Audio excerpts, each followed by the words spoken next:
الأهلي يعلنها. الكل في النادي حاليا مستاء من الأجازة الطويلة للاعبين بعد الخسارة من الزمالك.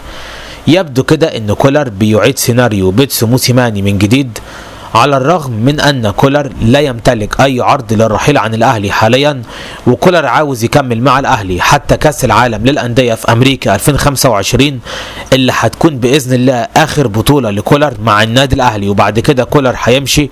وافتكروا الكلام ده بعد سنه من دلوقتي. الكل داخل الاهلي دلوقتي رافض فكرة الاجازة الطويلة اللي حصل عليها اللاعبون بعد الخسارة من الزمالك، لان الكل متخوف من تكرار ما حدث في لقاء الزمالك في بطولة السوبر المصري والاهلي يخسرها، وبعد كده كمان لقاء العين الاماراتي والاهلي يخسره. لان لو حصل الكلام ده كده هيكون كارثة على النادي الاهلي، كارثة هتهدد الجميع بالرحيل، سواء مارسيل كولر او حتى ادارة الكورة بالنادي الاهلي. عشان كده الكل رافض الاجازة الطويلة اللي منحها كولر للاعبين.